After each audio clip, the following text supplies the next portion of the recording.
गलती से भी ये गाना किशोर कुमार से मत गवाना। भला ही खराब गाएंगे तो इस गाने को रफ़ी मियाँ ही। किसने ऐसा कहा था और कौन सा ये गाना था, आज इस पर बात करेंगे। ऐसे कैसे हालात बने, इस पर बात करेंगे कि रफ़ी साहब को ये गाना गाना पड़ा।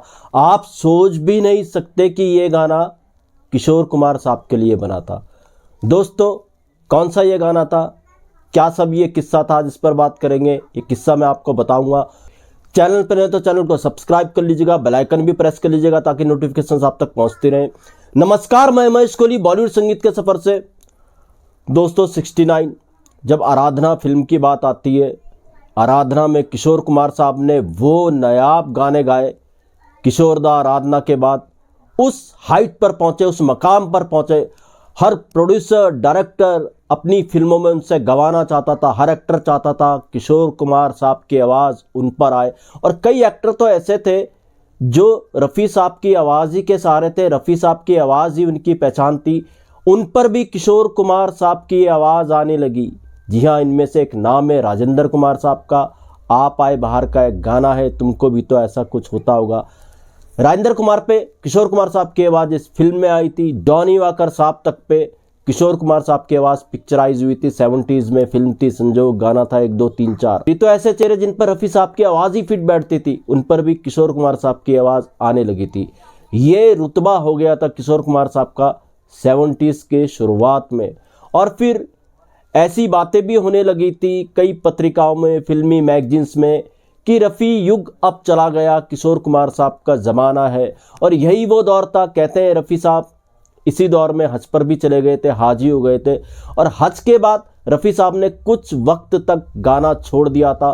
तो कईयों को ऐसे लगने लगा, गॉसिप वालों ने गॉसिप करना शुरू कर दिया कि रफ़ी युग ख़त्म हो गया। मगर 73 में गाना आता है, फिल्म हंसते ज़ख्म। गाना था तुम जो मिल गए हो, म्यूजिक डायरेक्टर थे मदन मोहन साहब। अब यहाँ पे देखिए, इस गाने ने वो कमाल धमाल मचा के रख दिया। आज भी ये गाना हमारे कहते कि रफ़ी साहब की वापसी इसी गाने से होनी शुरू हो गई थी। इसके म्यूजिक डायरेक्टर थे मदन मोहन साहब। तो मदन मोहन साहब का रफ़ी साहब को कमबैक कराने में बहुत बड़ा हाथ था। खासकर एक फिल्म मुझे याद आ रही है, लैला मजनू। लैला मजनू में ऋषि कपूर थे। लैला मजनू के प्रोड्यूसर नहीं चाहते थे कि ऋषि कपूर पर रफ़ी साहब की आवाज़ आए, मगर मदन मोहन साहब अड़ गए थे कि नहीं, ये गाने तो रफ़ी साहब ही गा सकते और इन गानों के साथ इंसाफ रफ़ी साहब ही कर सकते। मगर प्रोड्यूसर चाहते थे ऋषि कपूर, एक नया लड़का, रफ़ी साहब की आवाज़ जानी पहचानी, तो रफ़ी साहब की आवाज़ ऋषि कपूर पर ठीक नहीं रहेगी। प्रोड्यूसर ने मना कर दिया, मगर मदन मोहन साहब अड़ गए थे कि इस फिल्म के लिए गाएंगे तो सिर्फ रफ़ी साहब ही गाएंगे। इस तरीके से फिर रफ़ी साहब ने लैला मजनू में गाया। लैला मजनू का जो एल्बम था, म्यूजिक एल्बम था, उसने वो कमाल धमाल मचाया। घर घर तक लैला मजनू के गाने बजे। इतने रिकॉर्ड्स लैला मजनू के बिके कि रिकॉर्ड ही टूट गया।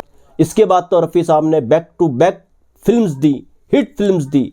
उनके सारे के सारे गाने सुपर डुपर हिट होते थे, चाहे वो अमर अकबर एंथनी हो, चाहे वो हम किसी से कम नहीं हो, चाहे वो धर्मवीर हो, चाहे वो सरगम हो, चाहे वो 70s के लास्ट में आशा फिल्म के गानों की रिकॉर्डिंग हुई थी, चाहे वो आशा हो। ऐसी कई फिल्म्स में रफ़ी साहब ने फिर आवाज़ दी अपनी, और सारे के सारे गाने सुपर डुपर हिट। श्रेय जाता है शुरुआती दौर में मदन मोहन को, 70s के शुरुआती दौर में मदन मोहन को। रफ़ी साहब का कमबैक मदन मोहन ने कराया।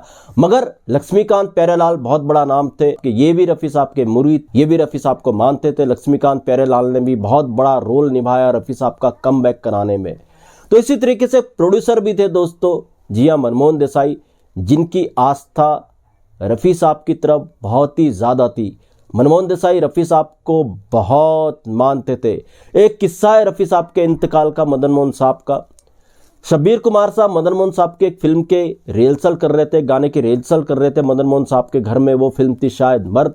तो जब शब्बीर कुमार अन्नू मलिक के साथ रिहर्सल कर रहे थे, तो मनमोहन देसाई शब्बीर कुमार को अपने पूजा के कमरे में ले गए। तो शब्बीर कुमार चौंक गए। पूजा के कमरे में देखा तो मनमोहन देसाई के पूजा के कमरे में रफ़ी साहब की फ़ोटो थी। और मनमोहन देसाई ने फ़ोटो दिखाते हुए शब्बीर कुमार को कहा कि उनकी ज़िंदगी में रफ़ी साहब की ऐसी अहमियत है, रफ़ी साहब को मनमोहन देसाई ईश्वर मानते हैं। ऐसा शब्बीर कुमार को कहा। शब्बीर कुमार भी चौंक गए मनमोहन देसाई की आस्था को देखकर। तो ये किस्सा जो है मनमोहन देसाई की फिल्मी का है। मिड 70s की ये बात है, 75 के आसपास की बात है, 76 के आसपास की बात है। मनमोहन देसाई की एक बहुत बड़ी फिल्म के गाने पर काम हो रहा था। इस गाने की धुन बन चुकी थी, कंपोज हो चुका था ये गाना, और इसको कंपोज करने वाले थे म्यूजिक डायरेक्टर लक्ष्मीकांत प्यारेलाल। तो लक्ष्मीकांत प्यारेलाल ने जब ये गाना कंपोज किया तो वहीं पर मनमोहन देसाई मौजूद थे।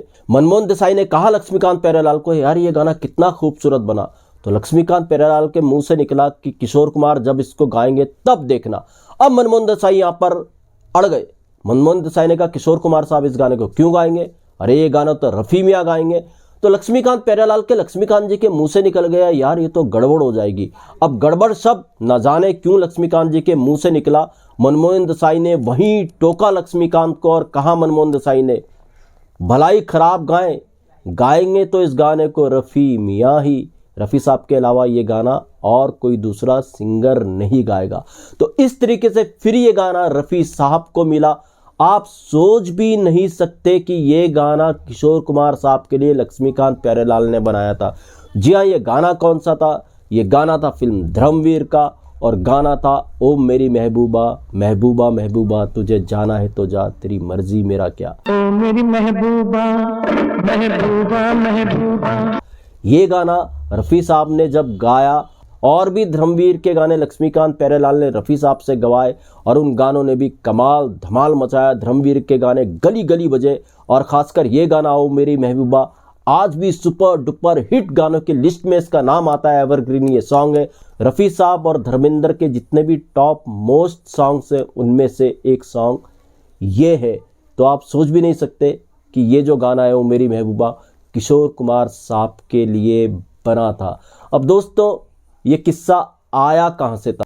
ये किस्सा अमर हल्दीपुर एक म्यूजिक डायरेक्टर अरेंजर थे जिन्होंने लक्ष्मीकांत प्यारेलाल के संगीत निर्देशन में कई अरेंजमेंट किए, कई बार बतौर म्यूजिशियन भी काम किया। तो अमर हल्दीपुर उस म्यूजिकल सेटिंग में मौजूद थे। एक बहुत बड़े चैनल को अमर हल्दीपुर ने इंटरव्यू देते हुए ये किस्सा सुनाया था कि वो वहाँ पर मौजूद थे। वो मेरी महबूबा जब गाना बना था तो लक्ष्मीकांत प्यारेलाल चाहते थे ये गाना किशोर कुमार गाए, मगर मनमोहन देसाई अड़ गए, नहीं गाएंगे तो रफ़ी मियाँ ही, भला इस गाने को खराब गाएं।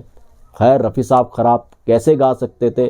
तो दोस्तों, ऐसे भी नायाब किस्से हुए, ऐसे किस्से मैं आपके लिए लेकर के आता रहूँगा। महेश कोहली को दीजिएगा इजाज़त। Goodbye, good luck and take care.